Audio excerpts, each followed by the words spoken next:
এবার বিস্তারিত। ডাক ও টেলিযোগাযোগ মন্ত্রী আব্দুল লতিফ সিদ্দিকীকে মন্ত্রিসভা থেকে সরানোর সব প্রক্রিয়া শেষ হয়েছে। রাষ্ট্রপতি স্বাক্ষরের পর যে কোনো সময় প্রজ্ঞাপন জারি হতে পারে। সকালে সাংবাদিকদের এই কথা জানিয়েছেন মন্ত্রিপরিষদ সচিব মোহাম্মদ মোশাররফ হোসেন ভূঁইয়া। বিস্তারিত থাকছে আতিকা রহমানের রিপোর্টে।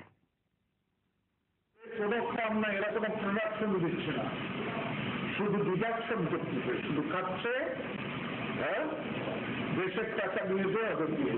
যুক্তরাষ্ট্রের নিউ ইয়র্কে টাঙ্গাইল সমিতির অনুষ্ঠানে ডাক টেলিযোগাযোগ তথ্য প্রযুক্তি মন্ত্রী আব্দুল লতিফ সিদ্দিকী এমন বক্তব্যের পর মন্ত্রিত্ব হারানোটা ছিল সময়ের ব্যাপার।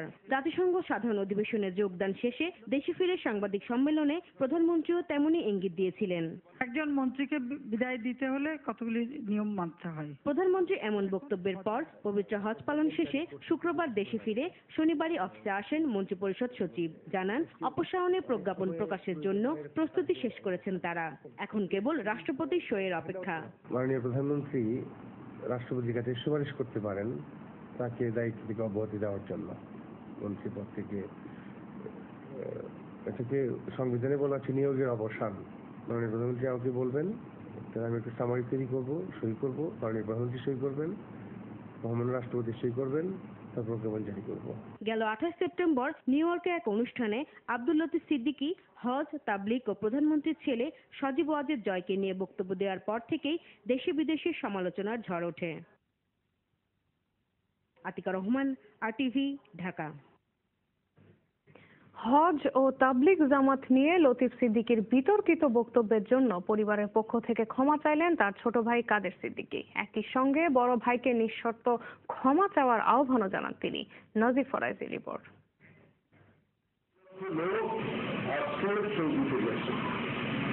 এই যে কোনো কাম না, এরা কোনো প্রোডাকশন দিচ্ছে না, শুধু ডিডাকশন করতেছে, শুধু খাচ্ছে,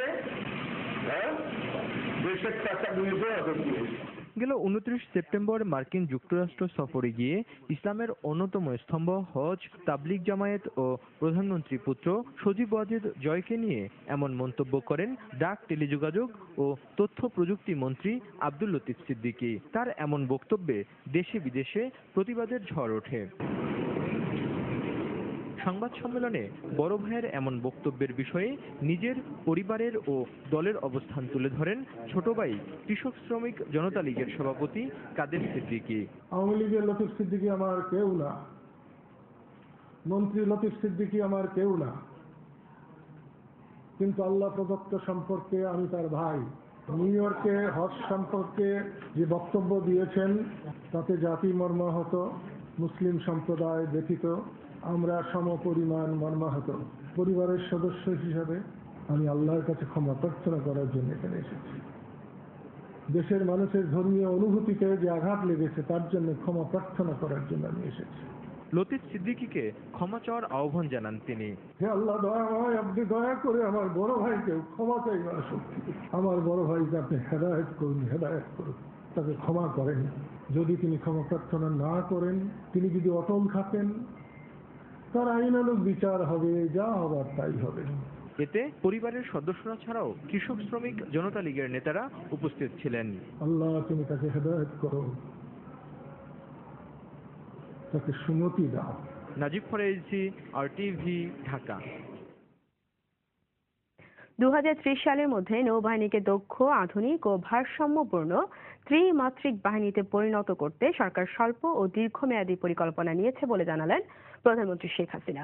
চট্টগ্রামের নেভাল বার্থে নৌবাহিনীর প্রথম মিসাইল ফ্রিগেট PNS ওসমানকে ন্যাশনাল স্ট্যান্ডার্ড প্রদান অনুষ্ঠানে এই কথা জানান তিনি।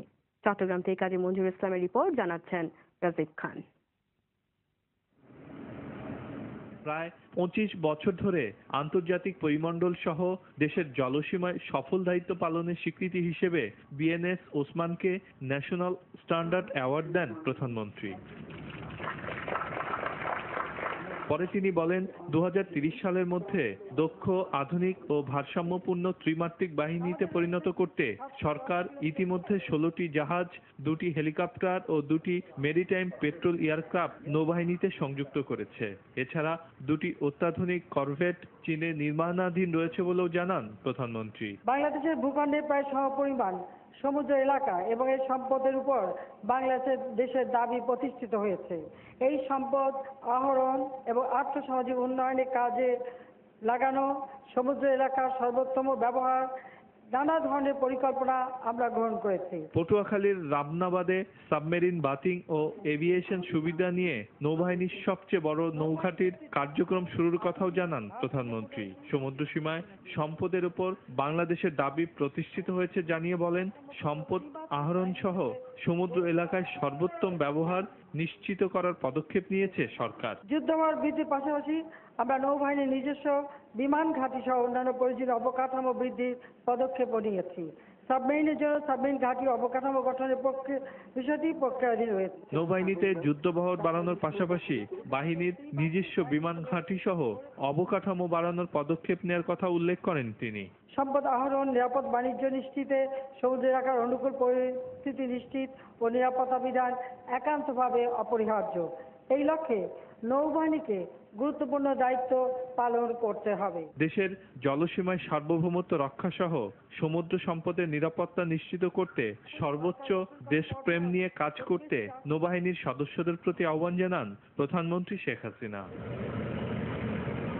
রাজীব খান, RTV। কটূক্তি করায় এর দায় শুধু লতিফ সিদ্দিকীর নয়, এর দায় প্রধানমন্ত্রী সহ পুরো মন্ত্রী পরিষদের। এই মন্তব্য করলেন বিএনপির স্থায়ী কমিটির সদস্য ব্যারিস্টার রফিকুল ইসলাম মিয়া। দেশের প্রচলিত আইনে লতিফ সিদ্দিকীর বিচার না হলে এর দায় সরকার এড়াতে পারবে না। বলেন, অপরাধীদের ইন্টারপোলের মাধ্যমে দেশে ফিরিয়ে আনা সম্ভব হলে কেন লতিফ সিদ্দিকীকে দেশে ফিরিয়ে আনা হবে না তা জানতে চায় দেশের মানুষ।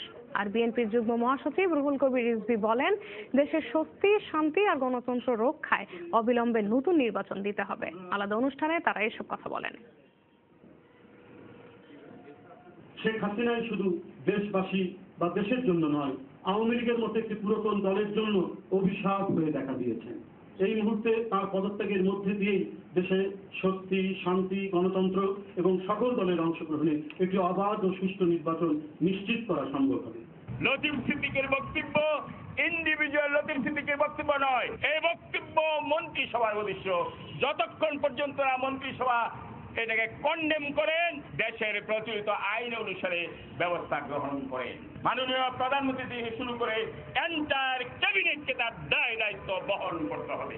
ইন্টারপোলের মাধ্যমে তো বাংলাদেশে বহু অপরাধী যারা মারা গেছে তাদেরকে আনা হয়, কেন মাননীয় মন্ত্রী লতিফ সিদ্দিকীকে তার মাধ্যমে এনে সুবিচার করা হবে না, জাতি এটা জানতে চায়। মৌলবাদ ও জঙ্গি সংগঠনের মুখপাত্র হিসেবে কাজ করছে বিএনপি, এই অভিযোগ করে খাদ্যমন্ত্রী কামরুল ইসলাম বললেন, এই সরকারের কারণে বিএনপি জামাতের সমস্যা হয়, তারা গভীর ষড়যন্ত্রে লিপ্ত হয়েছে। দুপুরে ঢাকা রিপোর্টার্স ইউনিটিতে এক আলোচনায় তিনি এসব কথা বলেন।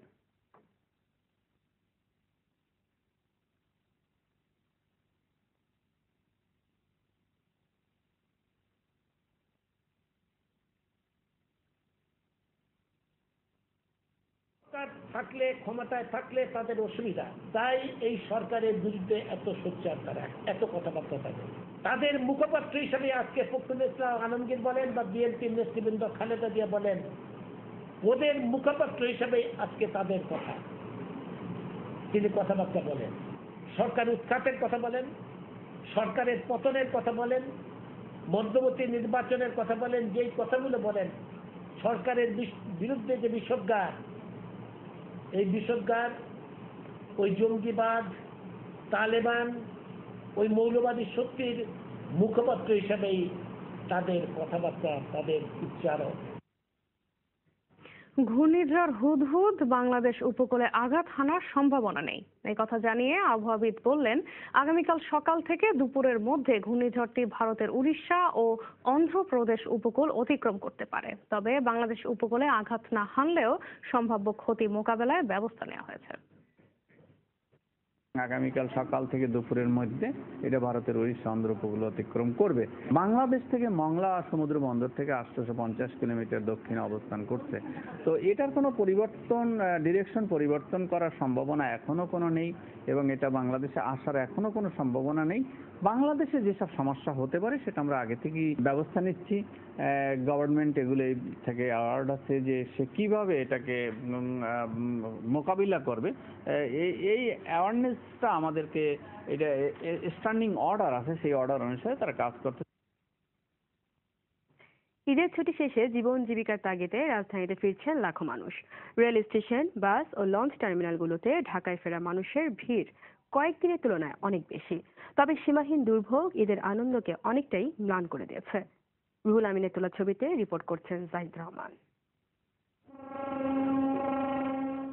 রাজধানীর কর্মব্যস্ততাকে পুরোপুরি ফিরিয়ে দিতে ঈদুল আজহা আর দুর্গাপূজার লম্বা ছুটি শেষে সদরঘাটে শহরমুখী মানুষের উপচে পড়া ভিড়ে মুখর ভোরে লঞ্চ টার্মিনাল।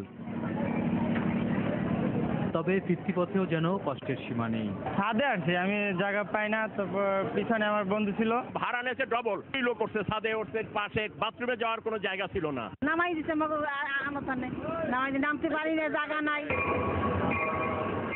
নির্দিষ্ট সময়ে ট্রেন না আসায় রেলপথেও রয়েছে ভোগান্তি।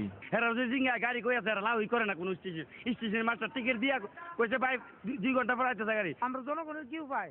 আমরা মনে করেন ওই লাশ মারি দেবো, লাশ অন্তে আর মতন কোনো তৌফিক নেই। এখন অবশ্য কষ্ট লাগতেছে, আবার ফিরতে হয়েছে। যখন গেছিলাম তখন অনেক আনন্দই লাগছিল, এখন আবার কলেজ শুরু হবে। যাত্রীর চাপ তো অনেক বেশি, কিন্তু রেলের অবস্থাপনা অনেক ভোগান্তি। রেলের মান উন্নয়নের দরকার, যদিও রেলের ভাড়া বাড়াইছে বেশ কয়েকবার, কিন্তু রেলের সার্ভিসের কোনো উন্নয়ন হচ্ছে বলে মনে হয় না। ট্রেন লেট করে ছাড়ে, তারপরে যাওয়ার সময় অনেক কষ্ট হয়েছে, আসার সময় অনেক কষ্ট হয়েছে, প্রায় 10-12 ঘন্টা জার্নি। টিকিট নাকি আজকে